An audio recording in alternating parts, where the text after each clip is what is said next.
Hello नमस्कार साथियों, कैसे हैं आप सब। आशा विश्वास पूरी उम्मीद है मस्त होंगे, स्वस्थ होंगे, जहां पे भी होंगे अपनी पढ़ाई को निश्चित ही बहुत अच्छे तरीके से कर रहे होंगे। राहें जहां तक जाएंगी राहगीर वहां तक जाएगा। तुम दरिया से क्या पूछ रहे हो, नीर कहां तक जाएगा। खींचो धनु की डोर, निशाना साधो अपनी मंजिल पर। बाकी बाद में देखेंगे तीर कहां तक जाएगा। बाकी बाद में देखेंगे तीर कहां तक जाएगा। कहने का मतलब यह है कि हमने कक्षा 12th में एंटर कर लिया है और इसी के साथ साथ हमारी रिस्पॉन्सिबिलिटी और बड़ी हो गई है, क्योंकि ये पिलर बनाने का जो काम हम आज कर रहे हैं वो कहीं ना कहीं हमारे पूरे जीवन की नींव होने वाला है। इसी के साथ आज जो लेक्चर हमारे पास होने वाला है 12th का 7 लेक्चर और चैप्टर नंबर 1 की बात जो हम कर रहे थे। आज जो टॉपिक डिस्कस करेंगे वो बोर्ड के एग्जाम की दृष्टिकोण से बहुत ज्यादा महत्वपूर्ण होने वाला है और इसके साथ साथ ही महत्वपूर्ण इसलिए भी हो जाता है क्योंकि इसके आने वाले जो डेरिवेशन हमारे पास होते हैं वैद्युत द्विध्रुव के कारण अक्षीय स्थिति और निरक्षीय स्थिति में वैद्युत क्षेत्र की तीव्रता जब हम निकालते हैं electric field intensity due to a dipole axial और इक्वेटोरियल लाइन पर, तो उस कंडीशन में हमें इलेक्ट्रिक डाइपोल मोमेंट और इलेक्ट्रिक डाइपोल के बारे में पूरी कहानी पता होनी चाहिए। उसको हम लोग किससे रिप्रेजेंट करते हैं, क्या उसकी यूनिट होती है, क्या उसकी डायमेंशन होती है, कहाँ उसकी डायरेक्शन होती है, ये सारी बातें हमें आज करनी है। ठीक है बेटा, चलिए समझाने का प्रयास करेंगे। सबसे पहले हम टॉपिक को आज समझेंगे कि वैद्युत द्विध्रुव क्या होता है, जिसे हम लोग इलेक्ट्रिक डाइपोल कहते हैं। क्या कहते हैं बेटा?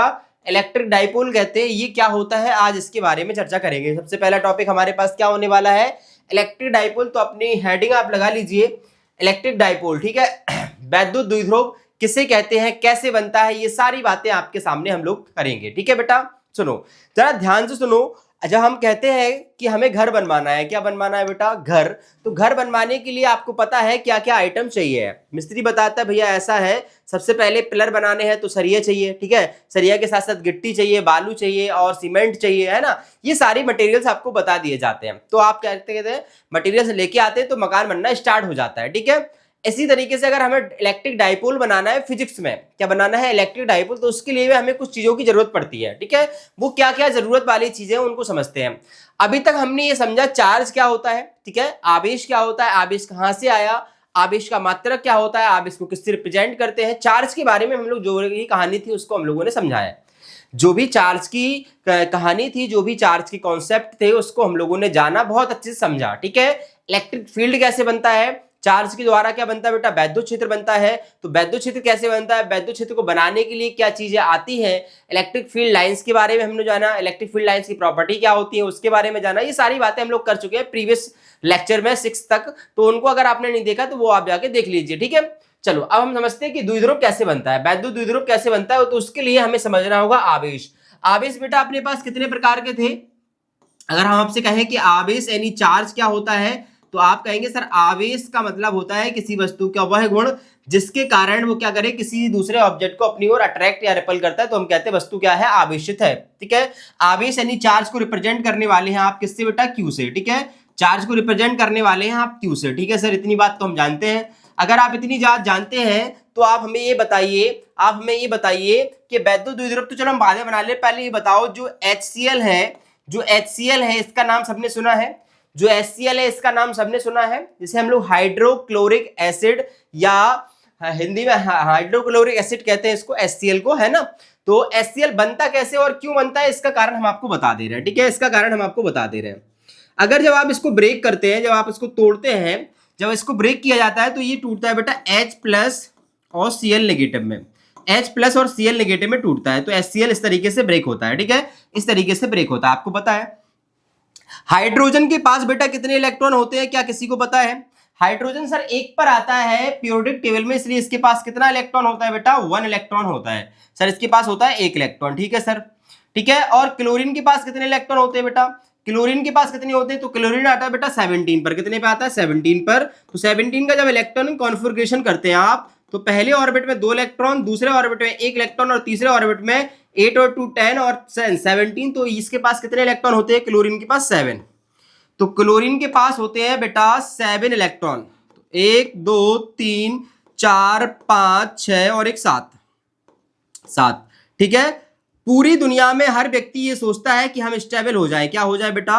स्टेबल हो जाए। हर व्यक्ति नौकरी के पीछे भाग रहा है कि महीना में एक सैलरी गिरे आराम से। ठीक है। उसी तरीके से हमारे जितने भी कंपाउंड तैयार किए गए हैं, चाहे वो HCl हो, चाहे H2SO4, XYZ, दुनिया में जो भी कंपाउंड है उनकी भी खास बात ये होती है, वो कंपाउंड जब बनाते हैं, दो एलिमेंट आपस में जब जुड़ते हैं कि वो स्टेबल हो जाए। क्या हो जाए बेटा? स्टेबल। स्टेबिलिटी करने के लिए क्या होता है, हर एक एलिमेंट अपना ऑक्टेट कंप्लीट करना चाहता है। क्या करना चाहता है बेटा? अपना ऑक्टेट कंप्लीट करना चाहता है, मतलब अपना अष्टक पूरा करना चाहता है, अपने पास इलेक्ट्रॉन ऐड करना चाहता है। ठीक है, तो ये जो हमारे पास हाइड्रोजन था, इसके पास एक इलेक्ट्रॉन था, तो इसने कहा भैया ऐसा है, आप हमारे साथ बॉन्ड बना लो। हमने कहा ठीक है भैया, बॉन्ड बना ले रहे हैं आपके साथ। तो इसने कहा आप अपना एक इलेक्ट्रॉन दे दो। किसने कहा? हाइड्रोजन ने। किससे? क्लोरीन से कहा। हाइड्रोजन ने क्लोरीन से कहा आप अपना एक इलेक्ट्रॉन हमें दे दो, अगर आपको जरूरत पड़ेगी तो आप अपना एक इलेक्ट्रॉन हमें दे दे, हमसे ले लेना। उन्होंने कहा ठीक है भैया। तो दोनों लोगों ने आपस में क्या बना लिए बेटा? बॉन्ड बना लिए। अब हाइड्रोजन से पूछा गया कितने इलेक्ट्रॉन है, बोले सर एक और दो इलेक्ट्रॉन है हमारे पास। कितने इलेक्ट्रॉन है? दो। तो इसका जो ऑक्टेट था वो कंप्लीट हो गया, इसके पास दो इलेक्ट्रॉन हो गए, कंप्लीट ऑक्टेट हो गया। ठीक है, क्लोरीन गैस से पूछा गया आप कितने इलेक्ट्रॉन है आपके पास, तो इसने कहा भैया ऐसा है 1 2 3 4 5 6 7 8। तो कितने इलेक्ट्रॉन हो गए बेटा? इसके पास 8। तो इसका ऑक्टेट कंप्लीट हो गया। तो इसलिए यहां पर जो अपने पास दो इलेक्ट्रॉन्स हुए, दो इलेक्ट्रॉन की साझेदारी हुई, यहां पर एक सिंगल बॉन्ड आ जाता है। क्या आ जाता है बेटा? Single bond. तो इसको हम HCl ऐसे भी लिख देते हैं, HCl ऐसे भी। अब यहां पर ये बताओ बेटा कितने इलेक्ट्रॉन शेयर हुए? सर दो इलेक्ट्रॉन शेयर हुए। ठीक है, तो इलेक्ट्रॉनों की जब शेयरिंग होती है तो इस पर जो चार्ज होते हैं वो आ जाते हैं। एक इलेक्ट्रॉन, इसका मतलब क्या है बेटा? एक इलेक्ट्रॉन H पर प्लस आने का मतलब क्या है?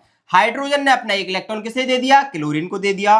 और क्लोरीन पर नेगेटिव आने का मतलब क्या है? क्लोरीन ने एक हाइड्रोजन इलेक्ट्रॉन से ले लिया। यही तो मतलब है, यही तो मतलब है। दो चार्ज, अगर एक प्लस है एक माइनस है, तो प्लस ये बताता है आपको, प्लस ये बताता है आपको कि उसने इलेक्ट्रॉन किसी को दिया है, माइनस ये बताता है कि उसने किसी से इलेक्ट्रॉन लिया है। तो यहां पर H प्लस का मतलब है हाइड्रोजन ने एक इलेक्ट्रॉन दिया किसे? क्लोरीन को। तो क्लोरीन ने एक इलेक्ट्रॉन लिया तो ये नेगेटिव चार्ज का हो गया। इतनी बात आपको हजम हो गई। सर ये टॉपिक पढ़ा रहे थे आप तो केमिस्ट्री पढ़ाने लगे हमें। बेटा केमिस्ट्री से रिलेटेड ही ये टॉपिक है, इसलिए मैंने आपको ये समझाया है। चलो अब हम बात करते हैं वैद्युत द्विध्रुव की। तो वैद्युत द्विध्रुव बनाने के लिए बेटा हमारे पास होने चाहिए बेटा दो आवेश। क्या होने चाहिए? आवेश। वैद्युत द्विध्रुव बनाने के लिए हमारे पास होने चाहिए चार्ज। चार्ज को हम इंग्लिश में सॉरी हिंदी में आवेश कहते हैं। चार्ज होने चाहिए, दो चार्ज होने चाहिए बेटा। कितने चार्ज होने चाहिए? दो। दो आवेश होने चाहिए। ठीक है, दो आवेश आपके पास होने चाहिए, दो चार्ज आपके पास होने चाहिए। लेकिन खास बात यह है, खास बात यह है, ये दोनों जो चार्ज आपके पास होंगे उन दोनों की वैल्यू सेम होनी चाहिए, मैग्नीट्यूड सेम होना चाहिए, परिमाण सेम होना चाहिए। ठीक है, दो आवेश आपने लिए हैं, सपोज दैट एक चार्ज आपने लिया है Q, तो दूसरा भी आपको Q लेना पड़ेगा। Q1 Q2 नहीं लेंगे। यहां पे Q लिखने का मतलब ये है, अगर ये सर 4 कूलाम का है तो ये भी कितने का होगा? 4 कूलाम का होगा। अगर ये 5 कूलाम का है तो ये भी 5 कूलाम का होगा। अगर ये 6 कूलाम का है तो ये भी 6 कूलाम का होगा। यानी इनकी वैल्यूज, इनके परिमाण दोनों के वैल्यू कैसी होंगी? सेम होंगी। ये बात आपको ध्यान रखनी है। कब? जब आपको क्या बनाना हो बेटा? इलेक्ट्रिक डाइपोल बनाना हो। तो उसके लिए क्या चाहिए आपको? दो आवेश चाहिए, दो चार्ज चाहिए। Q और Q उनके मान कैसे हो बेटा? समान परिमाण के हो। कैसे हो बेटा? दो हमारे पास चार्ज होंगे लेकिन उनकी कंडीशन क्या होगी? समान परिमाण के होंगे, समान मैग्नीट्यूड होगा इनका, समान परिमाण होगा। कैसा होगा बेटा? समान परिमाण। ठीक है, लेकिन एक खास बात और होगी, नेचर होगा बेटा इनका अपोजिट। कैसा होगा? अपोजिट। नेचर होगा अपोजिट, नेचर होगा अपोजिट। नेचर कैसा होगा? अपोजिट होगा। ठीक है, अगर एक प्लस है तो दूसरा कैसा होगा? माइनस होगा। एक प्लस है तो दूसरा कैसा होगा? माइनस होगा। ये बात आपको ध्यान रखनी है। अगर एक माइनस है तो दूसरा प्लस होगा, एक माइनस है तो दूसरा कैसा होगा बेटा? प्लस होगा। अगर इन दोनों चार्जों को, जिनकी वैल्यू सेम है, जिनकी वैल्यू सेम है, नेचर अलग अलग है, प्रकृति अलग अलग है, और इनको सेपरेट कर दे बेटा। क्या कर दे? हम सेपरेट कर दे, रख दे। क्या करते बेटा? रख दे। कहां पे रख दे? किसी एक छोटी सी डिस्टेंस पर। किसी एक छोटी सी डिस्टेंस पर अगर इनको सेपरेट करके आप रख देते हो तो तैयार हो जाता है हमारे पास वैद्युत द्विध्रुव। वैद्युत द्विध्रुव क्या तैयार हो जाता है बेटा? वैद्युत द्विध्रुव तैयार हो जाता है। इनकी बीच की दूरी सपोज दैट हम 12 लेके चल रहे हैं। कितनी लेके चल रहे हैं? 12। ठीक है, 12। तो ये जो हमारे पास सिस्टम बना है इसी का नाम होता है इलेक्ट्रिक डाइपोल। क्या नाम होता है बेटा? इलेक्ट्रिक डाइपोल, जिसे हिंदी में कहा जाता है बेटा वैद्युत द्विध्रुव। क्या कहा जाता है? वैद्युत द्विध्रुव। ठीक है, तो द्विध्रुव बनाने के लिए बेटा, वैद्युत द्विध्रुव बनाने के लिए आपके पास दो चार्ज होने चाहिए।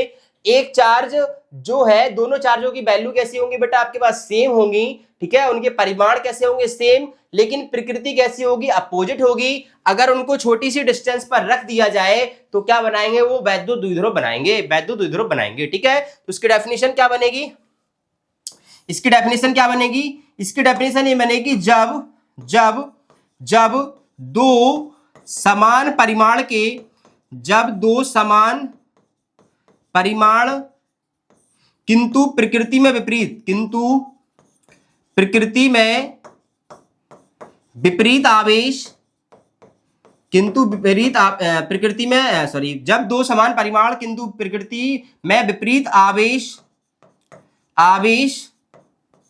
परस्पर, मतलब एक दूसरे के साथ परस्पर अल्प दूरी, मतलब बहुत छोटी दूरी पर, ये बात ध्यान रखनी, कैसी दूरी होगी बेटा, अल्प दूरी पर रख दिए जाए या रख दिए जाए पर रख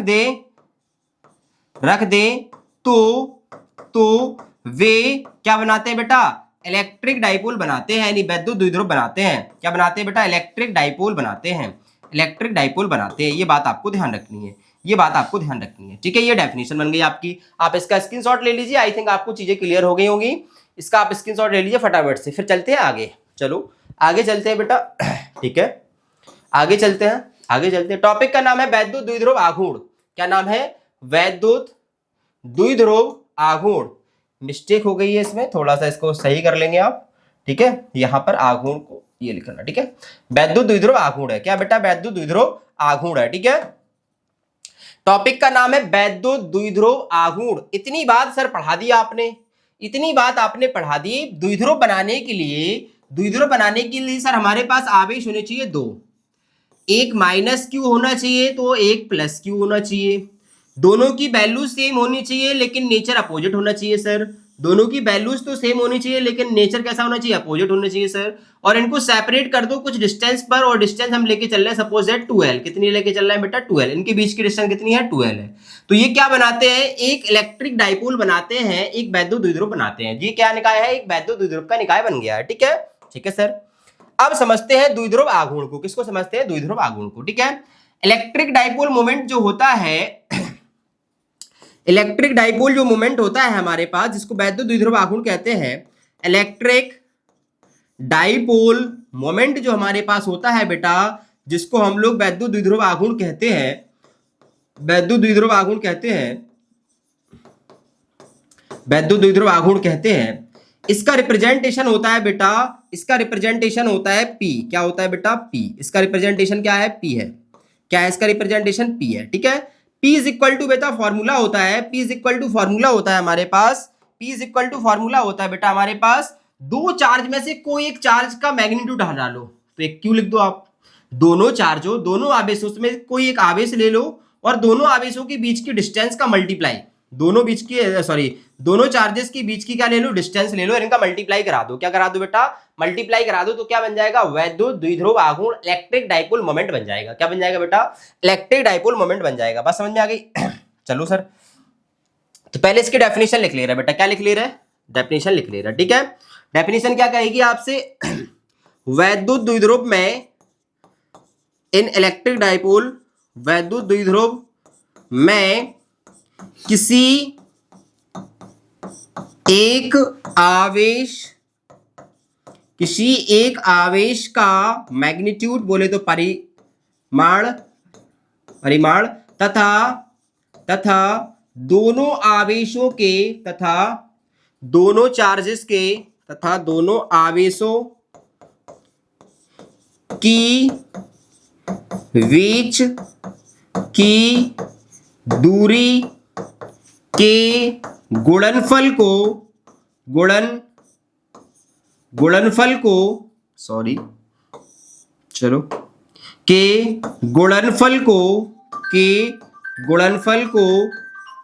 क्या कहते हैं, वैद्युत द्विध्रुव आघूर्ण कहते हैं। क्या कहते हैं बेटा, वैद्युत द्विध्रुव आघूर्ण कहते हैं, इलेक्ट्रिक डाइपोल मोमेंट कहते हैं, इलेक्ट्रिक डाइपोल मोमेंट कहते हैं, ठीक है। ये डेफिनेशन होगी, ठीक है, कहते हैं। और इसे इसे किससे रिप्रेजेंट करते हैं? इसे P से डिनोट करते हैं बेटा। किससे डिनोट करते हैं? P से डिनोट करते हैं, P से डिनोट करते हैं। ये बात आपको ध्यान रखनी है, ये बात आपको ध्यान रखनी है। तो P इज इक्वल टू क्या बन गया आपके सामने? Q into 2L। आप फॉर्मूले से भी डेफिनेशन बना सकते हैं। किसी भी वैद्युत द्विध्रुव का द्विध्रुव आघूर्ण P कोई भी एक आवेश तथा दोनों आवेशों के बीच की दूरी के गुणनफल के बराबर होता है, के गुणनफल के बराबर होता है। इतनी बात आपको समझ में आ गई? इतनी बात आपको आई थिंक बहुत अच्छे से समझ में आ गई होगी। चलो आगे चलते हैं बेटा, आगे चलते हैं और समझने का प्रयास करते हैं कि इसकी यूनिट क्या होती है और इसकी डायमेंशन क्या होती है, और इसका ये वेक्टर क्वांटिटी स्केलर है, इसके बारे में भी चर्चा कर ले रहा है। ठीक है, चलो कोई भी नई क्वांटिटी जब आप सीखते हैं फिजिकल क्वांटिटी, तो उसका हम लोग सम्मान करते हैं। क्या करते हैं बेटा? सम्मान के रूप में इसका लिखना होता है अपन को मात्रक। क्या लिखना होता है? मात्रक, जिसे हम लोग यूनिट कहते हैं बेटा। क्या कहते हैं? यूनिट। ठीक है, और इसके साथ आपको लिखना होता है डायमेंशन, जिसको बिमा कहते हैं बेटा। क्या लिखना होता है? डायमेंशन लिखनी होती है, डायमेंशन लिखनी होती है। ठीक है, इसी के साथ लिखना होता है राशि कैसी है, क्वांटिटीज कैसी है। ठीक है, स्केलर है या फिर वेक्टर है। ठीक है, स्केलर है या फिर वेक्टर है। यूनिट क्या बनेगी बेटा? चार्ज की यूनिट क्या होती है? कूलाम। क्या होती है? कूलाम। ठीक है, दो की तो कोई यूनिट है क्यों नंबर है, और एल मतलब लेंथ है, तो लेंथ की क्या होती है? मीटर। तो क्या बन गई बेटा? Coulomb metre. क्या बन गई? Coulomb metre. ये क्या हो गया? इसका मात्रक हो गया, यूनिट बन गई। ठीक है, इसके बाद अगर डायमेंशन की बात करेंगे आप, तो AT ये हो गई चार्ज की डायमेंशन, और मीटर मतलब लेंथ, लेंथ की क्या होती है? L। तो क्या बन गई finally? ATL, this is the dimension of electric dipole moment. Okay, बढ़िया। चलो आगे चलते हैं, आगे चलते हैं और समझने का प्रयास करते हैं कि इसकी राशि कैसी है। ये this is the vector quantity बेटा, बोले तो सदिश राशि है। This is a vector quantity, ये एक सदिश राशि है। कैसी राशि है बेटा? सदिश। ठीक है, एक सदिश राशि है हमारे पास। इतनी बात हमें समझ में आ गई। अगर सदिश तो सर डायरेक्शन होगी, बिल्कुल इसकी डायरेक्शन हमेशा होती है माइनस से प्लस की ओर बेटा। कहाँ होती है? माइनस से प्लस की ओर। दिशा कहाँ होने वाली है इसकी?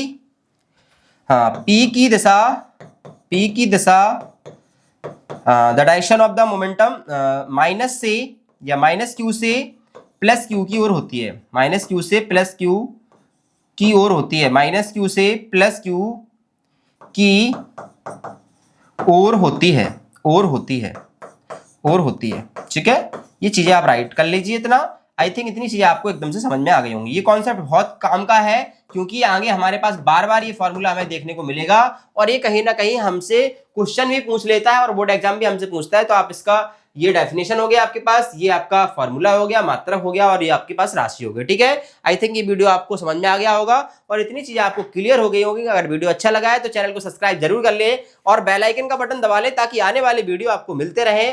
मिलते हैं अगले वीडियो में। Thank you so much, all the best. इसी के साथ छोटे बच्चों से प्यार करना है, बड़े लोगों का सम्मान करना है, अपना कैरेक्टर हमेशा अच्छा बनाते रहना है। Thank you so much, all the best बेटा।